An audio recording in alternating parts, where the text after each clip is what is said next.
La bretxa salarial és la diferència salarial que hi ha amb un treball de mateixes característiques entre un home, el que cobra un home i el que cobra una dona, que sempre és que l'home cobra molt més que la dona. Aquesta és la bretxa salarial.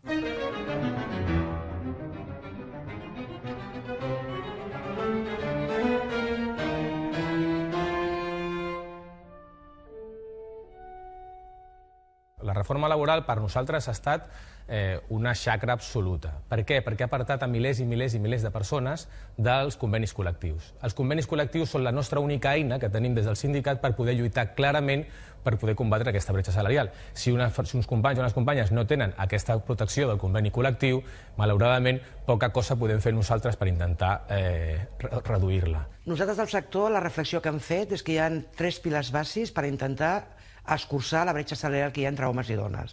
Una és tindre comitès molt forts i seccions sindicals molt fortes, perquè això ha demostrat que on tenim representació sindical i el comitè és fort, s'escurça la bretxa salarial. L'altra reflexió que hem fet és que cada vegada li hem de donar més importància a la formació. Al món de la indústria, la manera que hi ha ara per pujar de categories és a través de la polivalència i de la formació, que ens hem donat compte que l'home es forma més, és més polivalent, per tant té més categoria. I el tercer pilar, que és el que estem combatint a través de la negociació col·lectiva, és que hem de valorar el lloc de treball, no la persona.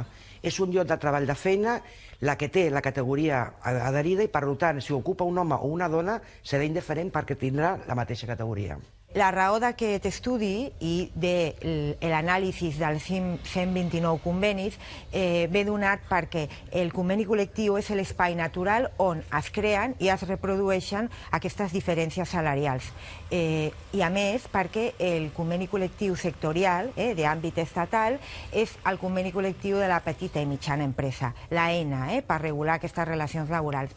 I per això van decidir que estudiarien i analitzarien aquests convenis. L'estudi Un futur sense bretxa està basat en l'estudi de 129 convenis col·lectius estatals, al sector, que són aplicables a tot el territori espanyol, els quals afecten a més de 5 milions i mig de persones treballadores, de les quals un 35% són dones. L'objectiu de l'estudi era esbrinar quins elements dels convenis col·lectius afectaven o podien incidir en la bretxa salarial que després es demostra estadísticament que pateixen les dones vers els homes. De sortida, a vegades hi ha unes bretxes salarials de 17%. És a dir, un noi i una noia surten de la universitat i tal com surten, entren al món laboral i una vegada acaben d'entrar, estem descobrint que hi ha ja diferències salarials entre el salari que cobra el noi i el salari que cobra la dona d'un 17%. Això després, a lo llarg del temps, es va agreujant, perquè com que la conciliació de la vida laboral amb la vida familiar, malauradament, té cara de dona, és la dona la que agafa aquests rols. Què passa? Que mentre la dona agafa aquests rols, l'home està a dins l'empresa. L'home sí que pot fer aquestes promocions internes que es van realitzant, l'home va adquirint antiguitat, perquè la dona no, perquè ha anat agafant excedències o perquè ha agafat permisos per curar dels fills, i això, aquesta bretxa salarial es va augmentant. Què passa? Que quan la dona ja passa la seva temporada, per així dir-ho, de responsabilitat familiar, s'incorpora un altre cop al món laboral i totes aquestes avantatges, plusos que havia adquirit l'home durant un temps, ja encara li han fet més ampla la diferència salarial que hi havia entre ell i ella. És a dir, que ja de partida ja començàvem malament i de final empitjorem. L'estudi es compon en 3 grans parts, que és l'estudi del llenguatge, de l'estructura retributiva dels convenis i de l'estructura de classificació professional. En quant al llenguatge, hem vist que més del 80% de convenis només fan servir el llenguatge masculí, obviant el llenguatge neutre, invisibilitzant així a les dones.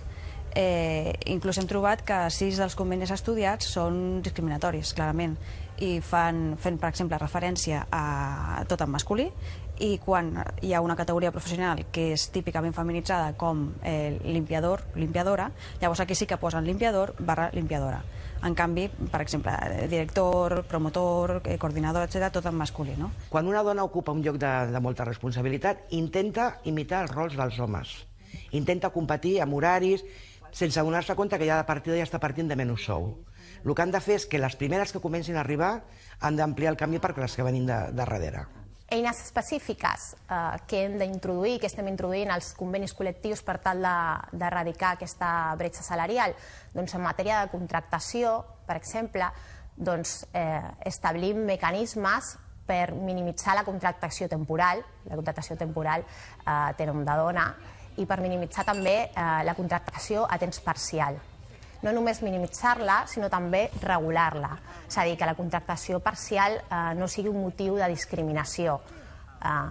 Últimament, el que estem fent amb la parcialitat és establir jornades completes però flexibles, amb la qual cosa això genera una discriminació per a aquelles persones que han de conciliar la seva vida laboral i familiar. Catalunya i Espanya són els països de la Unió Europea on la bretxa salarial en els últims anys, arrel de la crisi i la reforma laboral, s'ha augmentat. Fins al punt que a Catalunya diguem això, és a dir, el Dia Internacional de la Bretxa Salarial es celebra el 22 de febrer. Això es va dir perquè era la diferència que hi havia a nivell internacional entre el salari que cobrava un home i una dona. Si un home treballava un any, cobrava en aquell any, i la dona encara necessitava fins al 22 de febrer de l'any següent per cobrar el mateix que havia cobrat l'home en un any.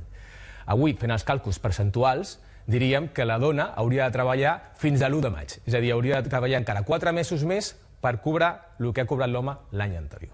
Quan hem estudiat l'estructura retributiva dels convenis, hem vist que només el 33% dels mateixos fan referència a la igualtat retributiva, a la necessitat d'igualtat retributiva en el conveni. També és molt important com a eina per la lluita contra la bretxa salarial els plans d'igualtat.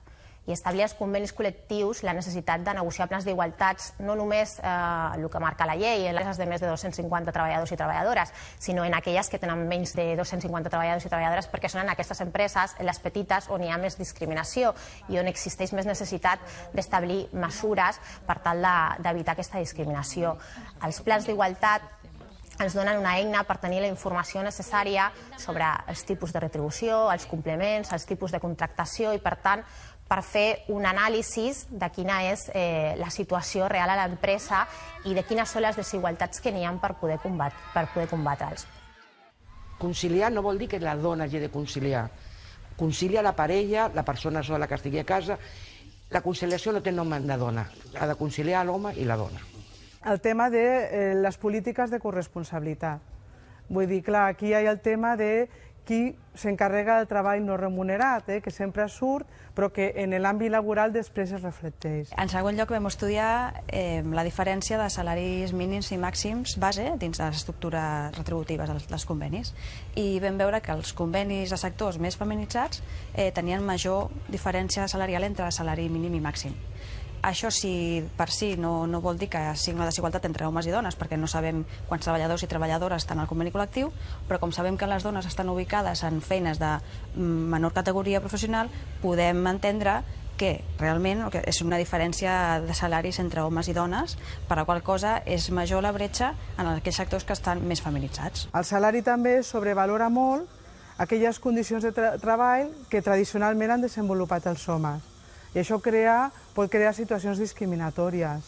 Igualment, el marc regulador de les normes laborals tendeixen a flexibilitzar, de manera que han donat un espai molt gran als convenis col·lectius per desenvolupar aquest tema.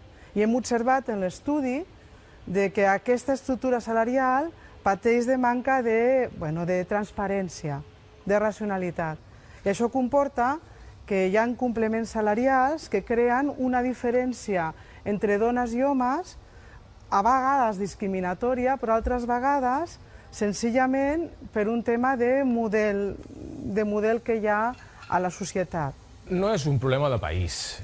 O sigui, aquí ha passat més, com ja t'he dit abans, que la resta d'Europa. Avui. Però vull dir, tots els països del món tenen bretxa salarial. Tots. Els Estats Units, un 35%. I estem parlant dels països amb els quals ens reflectim, Noruega, Suècia, i aquests estan al voltant d'un 10%. Estem parlant que aquí estem parlant al voltant d'un 30%, en comparació a la Unió Europea hem pujat molt més. No és un tema de país, però és evidentment que és un tema cultural. Això és un tema claríssimament cultural i claríssimament social. I a més, si després les eines que es poden utilitzar social per intentar combatre-les no les treuen, poca cosa es pot fer per lluitar-les. En tercer lloc, vam estudiar els complements salarials dins els convenis col·lectius. Els vam quantificar i veure com es representaven. I vam veure que en els convenis col·lectius més masculinitzats és on hi ha més presència de complements salarials. I que D'aquesta manera són els homes els que majorment disfruten aquests augments salarials a part del salari base. Els complements salarials són en moltes ocasions motiu de discriminació. Per què?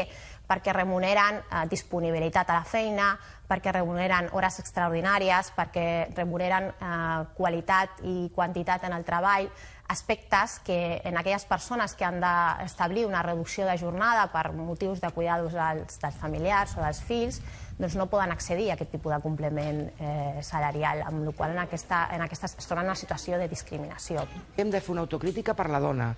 La dona hem assumit dos rols, el de la feina i el de casa, i, per exemple, amb el tema de la formació, una excusa que posen molt les dones és jo no em puc quedar a formar-me per les tardes perquè tinc que anar a la guarderia, perquè tinc que agafar... Comencem a traspassar també aquest paper al company, a la parella, i deixem també d'intentar ocupar i ser les superwomans a tot arreu. Fa 2 mesos i escacs va sortir un informe a la Unió Europea on deien que nivellar la bretxa salarial fent feina, treballant-ho, no s'aconseguirà fins d'aquí 80 anys. Nosaltres diguem que només treballant-ho i fent-ho i reclamant-ho arribarem a 80 anys. O sigui, malauradament, és veritat que aquesta tasca que tenim per davant és llarga, és àrdua i és difícil. I només si ho podem aconseguir trigarem 80 anys a nivellar-ho. No és una cosa que diguem nosaltres, és una cosa que diuen les grans institucions. Hem de ser capaços que això no s'arregli en 80 anys, això s'ha d'arreglar, i crec que tenim les eines necessàries per arreglar-lo, però és necessària una conscienciació de tota la societat. Això no ho poden fer només les dones, ni només els homes, ni només la representació sindical, sinó també els governs i tota la societat en general. Però jo crec que és possible. Si hi ha voluntat, serem capaços d'acabar amb la desigualtat retributiva. No és tan difícil. El que passa és que és qüestió de voluntat i d'acció sindical i política. Jo penso que encara trigaríem més de 80, i això que ho ha dit la patronal. Primer de tot, hi ha molts estereotips que estan dintre de la societat civil i que es trasllada després a l'àmbit laboral. Hi ha un efecte arrastre. I, a més, hem d'anar treballant en el sistema educatiu per incorporar polítiques de corresponsabilitat i la coeducació. I també hem de recordar que últimament això ha donat un pas enrere. Llavors, no només l'àmbit laboral és un espai on es traslladen i es perpetuen totes aquestes desigualtats i estereotipos que tenim en l'àmbit privat.